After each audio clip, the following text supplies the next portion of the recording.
en línea. Muy buenos días, recién llegado presidente, lo imagino, ya creo que 10 y 20 aterrizó el avión en la Quinta Olivos. Buen día, Jorge, ¿qué tal? Sí, ya acabo de llegar aquí a Olivos. Bueno, háganos su propio balance. Supongo que ayer hizo uno inmediatamente en caliente, pero el pase de las horas y el viaje le debe haber hecho reflexionar sobre aspectos que en su momento en caliente no llegó a valorar. A ver, yo la verdad es que trato de ser siempre muy tranquilo, muy objetivo cuando analizo las cosas. Creo que fue el encuentro puntualmente con el presidente Biden, fue un encuentro necesario y muy útil para nosotros, francamente lo digo. ¿Por qué era necesario? Porque hacía mucho tiempo que no es la primera vez que hablo con el presidente Biden, porque la verdad es que en el G20 de Roma, en el G7 de Múnich, en la Cumbre de las Américas tuve oportunidad de hablar con él y de cambiar algunas ideas, pero habíamos intentado una vez vernos con una visita oficial y eso se había postergado porque al presidente Biden justo se había contagiado de COVID y eso obligó a la suspensión. Y la verdad que Casablanca insistió en el encuentro hasta que pudimos concretarlo ayer. Y creo que fue un encuentro útil, digo, necesario. Argentina y Estados Unidos llevan 200 años de relaciones diplomáticas. Estados Unidos es el primer país inversor en Argentina. Es el mayor importador de litio de Argentina. Y ya en la Cumbre de las Américas yo le había planteado al presidente Biden que frente a lo que se veía como algo que podía durar mucho tiempo, que era la guerra de Ucrania y Rusia, teníamos que ver de qué manera podíamos unir esfuerzos frente a lo que el mundo estaba demandando y que América no tenía, básicamente alimentos y energía. Y siempre quedamos dando vueltas, cada vez que hablábamos con Sullivan, cada vez que Figueroa hablaba con Blinken, sobre esa idea que propuse en la Cumbre de las Américas, y que nunca habíamos podido hablar en detalle con el presidente Biden. Ayer lo pudimos pudimos hablar en detalle de todas esas alternativas. El presidente propuso hacer un encuentro ampliado para que participen funcionarios de los dos gobiernos. La verdad es que sentó a la mesa del Plano Mayor del Gobierno, al secretario del Tesoro, al secretario de Estado, a quienes conducen el Consejo de Seguridad, y eso nos permitió no solamente tener una charla franca sobre aspectos que a nosotros nos preocupan, sino también posibilidades hacia el futuro, de ahora cómo trabajar juntos. Así me parece que no fue lo mejor que ha tenido este encuentro es que en exceso superó lo protocolar. No fue un encuentro protocolar, fue realmente un encuentro de trabajo donde pude contar las dificultades que tenemos, las necesidades que tenemos de que ellos nos acompañen en los organismos internacionales de crédito, en el Fondo Monetario Internacional, como lo han hecho hasta aquí, que justo es decirlo, y reconocerlo y agradecerlo, siempre han acompañado las propuestas de Argentina en el Fondo Monetario, y ver también cómo encarar ese futuro, porque ese futuro es ya, no es un futuro lejano. La necesidad que el mundo expresa de gas como energía de transición, o la necesidad que el mundo expresa de litio o de hidrógeno, son todas alternativas que Argentina tiene y que necesita también de inversores privados para poder explotar mejor todos esos recursos. Presidente, ayer nosotros abrimos este programa con una analogía que habíamos hecho ya hace un tiempo, que era Juan Domingo Biden, y habíamos colocado cuatro puntos de contacto entre el peronismo y lo que primero los demócratas, pero en particular Biden representaba. Primero la defensa de los sindicatos como creadores de la clase media, luego que el 1% más rico tenía que aceptar una presión tributaria mayor y colaborar con los más pobres, luego que los subsidios eran importantes, se había rescatado que había enviado 140 millones de cheques, o sea, 140 millones de personas en Estados Unidos, y luego algo que no era de la tradición de los Estados Unidos, que la medicina tenía que ser pública y gratuita, independientemente de la importancia que pueda tener la Argentina para Estados Unidos. ¿Cree que de alguna manera en el hecho inusual de que reciba a un presidente en el último año de su mandato, y de hecho no recibe a muchos de los 200 países que hay en el mundo, recibe un puñado de presidentes, que lo haya recibido a usted, es en cierto sentido también en parte por la simpatía, no sé llamarlo ideológica, que puede tener Biden con el peronismo?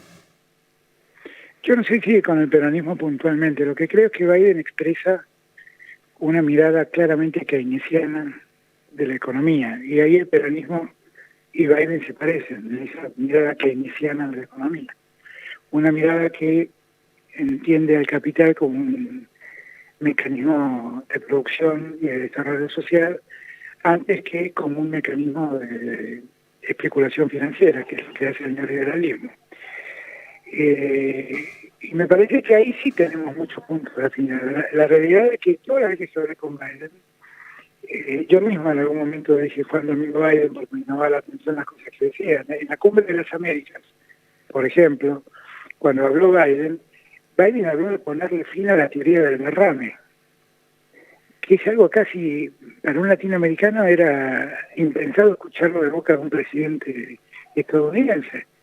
Pero lo dijo con toda claridad, la necesidad de que el Estado esté presente, que el Estado vaya en auxilio de los más necesitados, que el Estado distribuya más y que termine de una vez por todas la teoría del derrame. Con lo cual, yo creo que ahí tenemos una mirada muy afín. No porque Biden se parezca al peronismo, sea peronista, sino que los dos compartimos una lógica keynesiana de la economía, y que eso nos vincula. Además, tenemos, desde el primer día que hablé con Biden, cuando ganó las elecciones, él lo repite siempre, ayer lo dijo en 3 ocasiones, él tiene esa mirada de que él y yo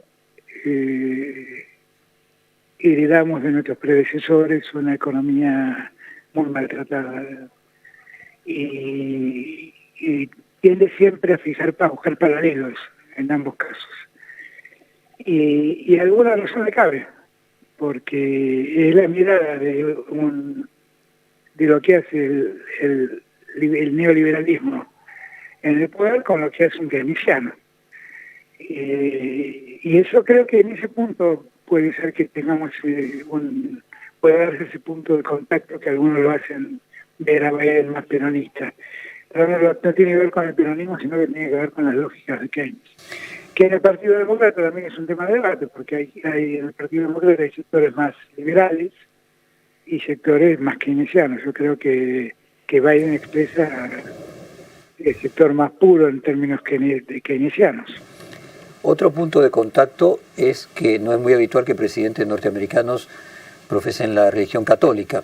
De hecho, de Biden hablamos mucho, estaba con el Papa, y a usted justo le tocó en el momento que el Papa estaba siendo internado. No sé si fue un tema que tocaron en algún momento. Sí, por supuesto. No, porque además Biden, siempre que hablamos con Biden hablamos de nuestro amigo común por el Papa.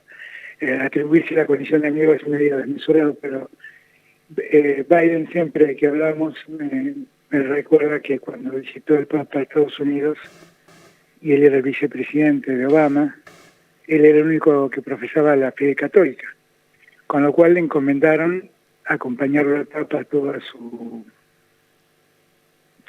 gira, sus encuentros, en toda su prédica en Estados Unidos.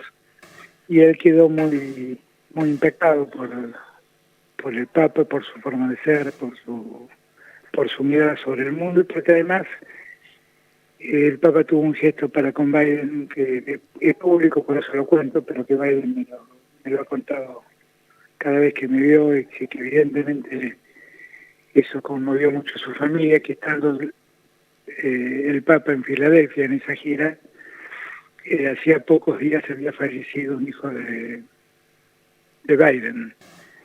Y el Papa le pidió a Biden que reúna a su familia en su casa. Y Biden se sorprendió y reunió a 10 familiares cercanos, y el Papa fue a visitarlos y a darles aliento ante la pérdida que habían tenido. con lo cual Biden tiene un recuerdo de un afecto particular por el Papa. Y ayer, de hecho, la charla nuestra entre nosotros comenzó así. Tenemos a nuestro amigo enfermo, me acabo de enterar que le internaron y volvimos a hablar de eso, de él. Los dos tenemos, yo siempre digo, tampoco voy a ser modaloso con lo que digo, siempre planteo que finalmente el Papa es, a mi juicio, un líder moral muy importante que tiene el mundo y que particularmente a mí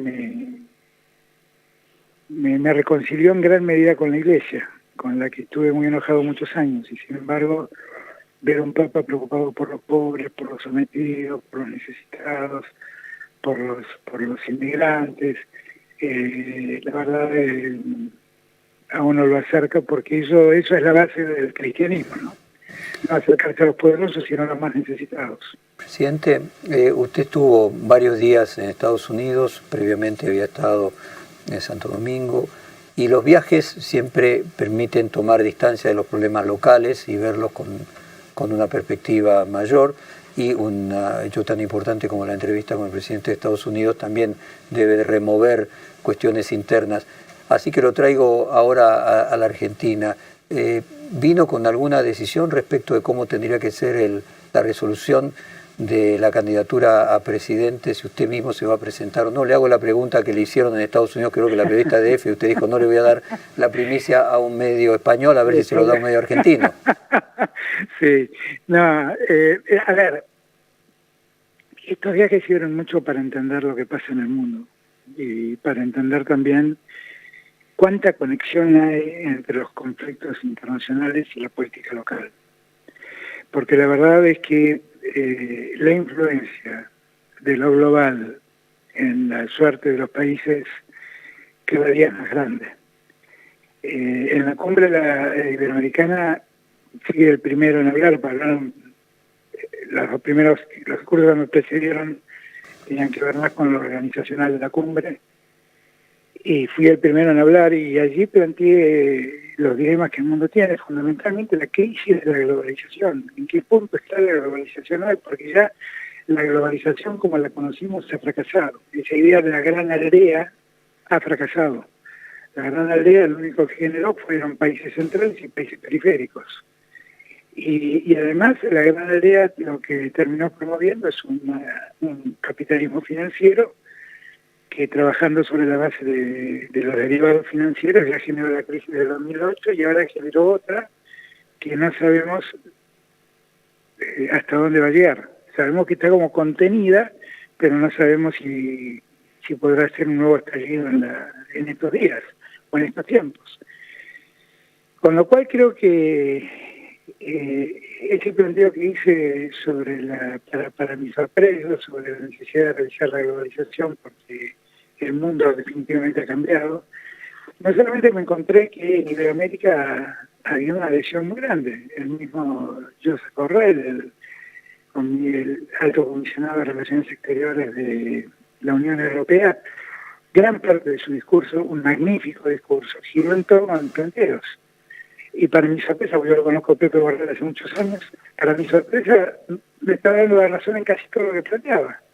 Y después, cuando lo vi a Biden, también me encontré con que Biden 2 o 3 veces en la reunión me dijo y nos dijo que el mundo era otro, que el mundo había cambiado y que había que ver cómo en ese cambio construíamos un sistema más justo. Con lo cual, la verdad, para lo que más me sirvió en el viaje no fue tanto para reflexionar sobre lo que tenemos que hacer en unas internas, sino para darnos cuenta cómo está parada la Argentina, cuáles son los riesgos que corre, cómo se puede ensamblar en un mundo que está cambiando en ese sentido, cómo podemos aprovechar esas condiciones. Y ahí con Biden tuvimos una mirada claramente común, que en el sentido de que la Argentina tiene un futuro de prosperidad evidente y que está pasando un mal tránsito por la situación de la sequía, pero que tenemos que advertir que ese futuro próspero inminente hay que hay que potenciarlo. Pues el juego de las internas, el juego de la política, la verdad es que una vez que a veces caemos en lugares como política, en lugares donde no deberíamos caer, deberíamos prestarle más atención a otros temas. Llegué a Washington, todas las banderas armadas hasta, pregunté cuál era la causa, una matanza en Nashville. Algo que ya es permanente y recurrente en los Estados Unidos, que en un colegio alguien entre con un rifle a repetición y termine matando chicos y profesores. Bueno, ahora pasó en Nashville. Y el presidente Biden está planteando una ley que limite la venta libre de armas. Y yo le comentaba a Biden que yo estaba muy de acuerdo con eso y que debería hacerlo, porque la venta libre de armas es justificar la justicia por mano propia o la locura, como en estos casos donde sin ninguna razón de repente alguien agarra una ametralladora y se carga una cantidad de vidas incomprensible. Y le planteaba que en mi propio país tenía este dilema, con políticos que planteaban que la solución era que la gente se arme y que la gente tenía que tener libertad para armarse. Yo creo que hay muchas cosas que el mundo nos permite entender que hay un cambio que se está dando y que el cambio tenemos que hacer algo para que genere más justicia, porque si hay algo que también está corroborado es la desigualdad que en el mundo existe. Ahora, presidente, usted mencionaba recién la importancia que tiene los acontecimientos mundiales sobre la política local y cuál integrado estamos todos. Me viene a la mente la frase, dos frases, ¿no?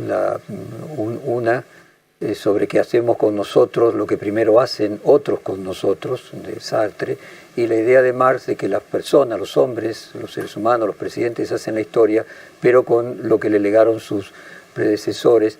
Y aquí su ministro Aníbal Fernández hace unos días habló de las calamidades que usted tuvo que enfrentar, y mencionó la pandemia, mencionó la guerra, mencionó también la crisis financiera, la sequía, y también mencionó la cámpora.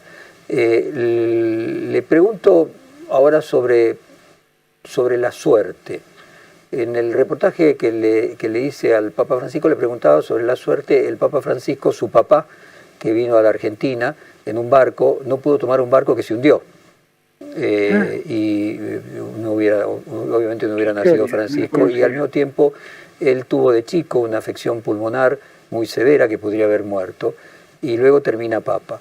En su caso, no sería ilógico decir de que usted encontró la presidencia cuando no se la esperaba, y al mismo tiempo después se encuentra que la fortuna le devuelve estas calamidades que contaba Aníbal Fernández. ¿Comparte todas las calamidades de Aníbal Fernández, y particularmente cuál es su percepción respecto de la suerte que le toca justo el último año de su gobierno? Parece cortar la racha de Producto Bruto positivo. A ver, Aníbal dijo y se desdijo en el acto de lo que dijo. Yo creo que no hay que sumar agresión en la interna nuestra y nadie debe ser descalificado. Una de las cosas que la política reclama es el respeto en la diferencia, pero respetarse, simplemente respetarse. Con lo cual yo sí creo que, no a Alberto Fernández, el mundo vivió una serie de calamidades tremendas. Algunas le tocó a Alberto Fernández, por ejemplo, como dice Biden, la economía que debe de un gobierno que hizo un desastre en términos de endeudamiento incomparable en la historia, incomparable. Nunca la Argentina se endeudó en tan poco tiempo con montos tan altos. Nunca. Después padecí junto al mundo la pandemia y la guerra. Y también padezco con el mundo el cambio climático, que en la Argentina se muestra en su modo de sequía. Ahora, de cualquier modo, yo creo que nosotros hemos podido sobrellevar hacer frente a todas esas calamidades. y la verdad no nos hemos quejado, le pusimos el pecho, le pusimos política y pudimos seguir avanzando, pudimos crecer 2 años y yo espero que este año, por poco que sea, podamos crecer también. Así que en eso estamos empeñados. Es la suerte, no es la suerte, es lo que nos tocó, simplemente. Es cierto que también cuando yo buscaba la unidad del peronismo para enfrentar la elección del 2019, yo hasta me excluía como candidato porque quería priorizar la unidad. Y después casi por un, si se me permite, un deber militante, terminé diciendo, bueno, si tengo que ser yo, soy yo, pero no era lo que yo buscaba. Y con esa misma vocación política que tuve a lo largo de toda mi vida, enfrenté todos los problemas que se me pusieron delante. No soy de los que llora por lo que la suerte le ha deparado, simplemente le puse el pecho. Y yo creo que con el tiempo, poco a poco los argentinos van a ir reconociendo que todas estas calamidades las vivimos y que sin embargo la Argentina pudo seguir creciendo, pudo seguir desarrollándose, seguimos generando empleo registrado, también creamos 1 millón y pico de puestos de trabajos en la informalidad. Es un país que yo estoy entregando la vivienda número 100.000 en unos días más, que hemos podido construir. 140.000 que están en proceso de construcción también, además. Y 100.000 créditos que hemos entregado a gente para que en sus lotes construyan sus propias casas. Soy el gobierno que más obra pública hizo en 4 años, 5.800 obras públicas, de las cuales terminamos 3.100 ya. Me parece que cuando uno mira todo esto, bajó la desocupación de casi 12 puntos a 6. Hay provincias de la desocupación, hay 23 provincias que tienen una desocupación mínima que casi deberían ser tomadas como provincias con ocupación plena. Yo creo que todo esto, sumémosle también a la disensión argentina en el mundo. O sea, hoy en día el mundo consulta a la Argentina por Latinoamérica, consulta a la Argentina cuál es la posición sobre la guerra rusa-ucraniana, nos piden colaboración para encontrar una solución a la guerra. Creo que pese a todo esto, los resultados no son tan negativos. En el mundo entero, la Argentina es vista en el tratamiento de la pandemia como un modelo exitoso. Es cierto, murieron 130.000 personas, creo que era el número final, pero también es cierto que se contagiaron 11 millones de personas que fueron atendidas en los hospitales públicos y casi todas fueron salvadas. Esto con prescindencia de la vacuna. Entonces, me da la impresión que yo no sé cuánto, que evidentemente el destino existe, y que evidentemente el destino quiso que me toque gobernar Argentina en este tiempo, el destino quiso eso. Pero tengo la tranquilidad de que, como lo dije el otro día en el Congreso, cuando abrí las sesiones del Congreso, tengo la tranquilidad de haber dejado todo en estos años y solo me llevo el honor de haber sido presidente de los argentinos. Presidente, aquí Nuria y Alejandro Gomel, que están en la mesa conmigo, quieren hacerle una pregunta. ¿Puede ser? Sí, por supuesto. ¿Cómo le va, presidente? Buen día. Nuria, tanto tiempo. ¿Cómo estás? Es verdad. Le quiero preguntar 2 cosas, cortitas y al pie. Por un lado, si hoy pudiera elegir, ¿volvería a ser candidato en una fórmula que tenga a Cristina como vicepresidenta? Yo tengo mucho respeto por Cristina, tenemos diferencias, las teníamos antes también, y cada tanto vuelven a aparecer, pero yo tengo un respeto muy grande por Cristina. ¿Pero volvería a formar una fórmula con Cristina? Yo creo que el tiempo en el que vivimos hoy lo que nos obliga es a democratizar el espacio. Y democratizar el espacio es dejar que la gente elija, hacer propuestas y dejar que la gente elija. Y y el tiempo en el que la urgencia nos obligó a tomar resoluciones entre pocos. Yo que he sido peronista toda mi vida, he siempre cuestionado los personalismos y siempre he cuestionado las miradas,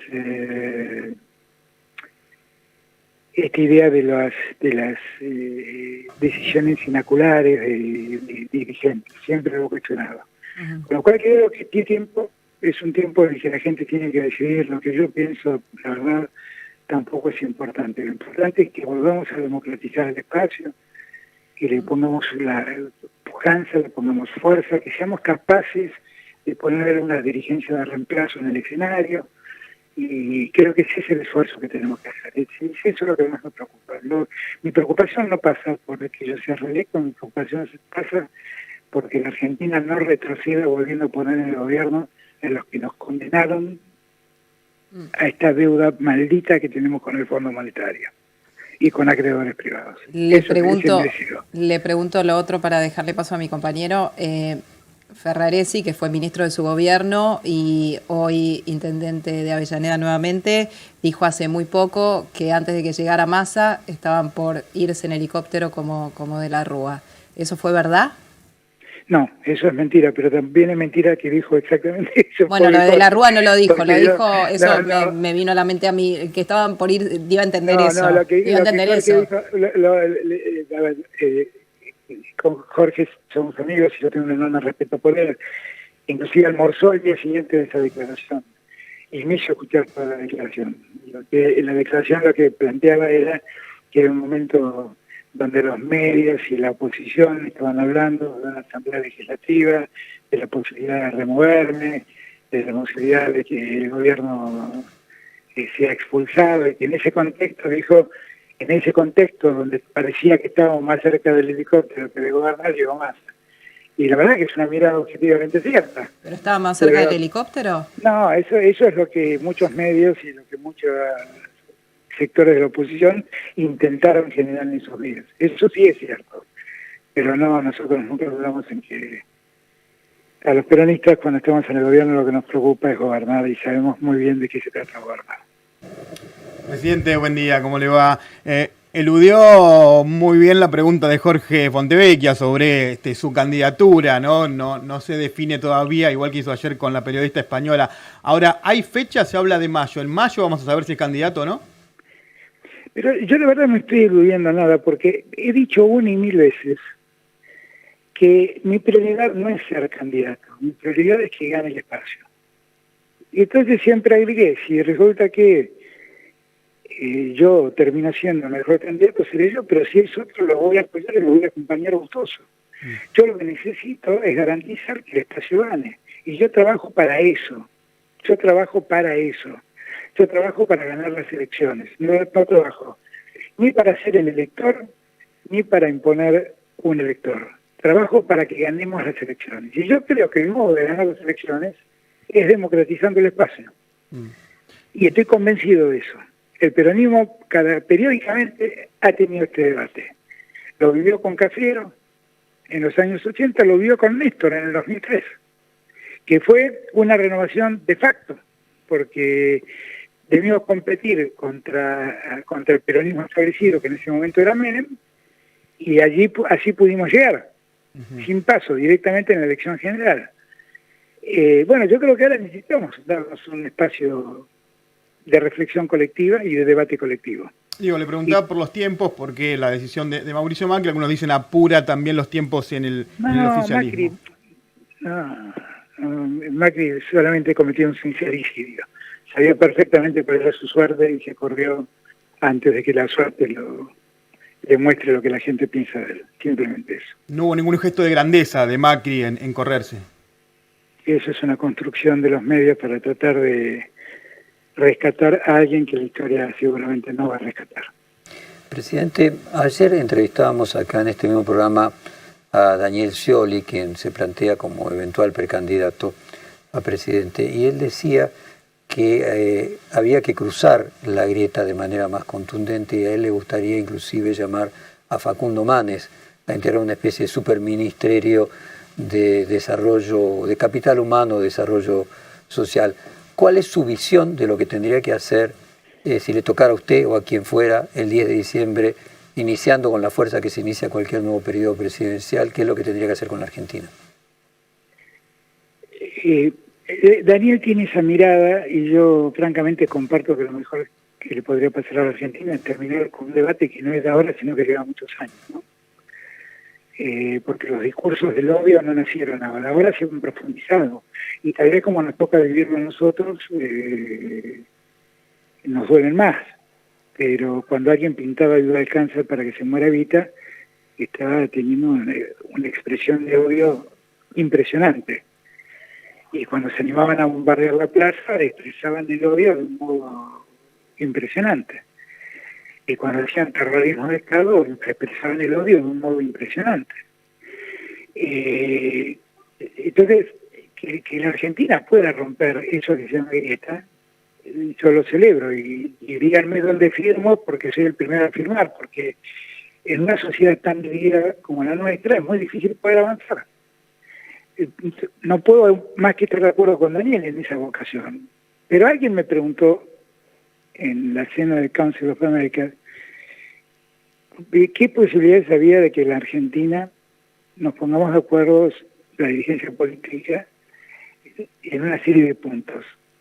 Y vamos a ser francos, porque si no también equivocamos, si no hacemos bien el análisis, equivocamos las conclusiones. El mundo está viviendo una etapa singular de posiciones enfrentadas. Miren lo que le está pasando a Macron en Francia. Saben de mi afecto por Macron. Miren lo que le está pasando a Macron en Francia. Miren el debate que se da entre Podemos y el socialismo español y entre el progresismo y la derecha española con Vox a la cabeza. Miren lo que le pasa a Lula cuando todos creíamos que Bolsonaro estaba finiquitado, se dio 49 puntos de votos. Miren lo que pasa en Colombia, donde Petro gana, pero un desconocido nazifascista saca el 45% de los votos.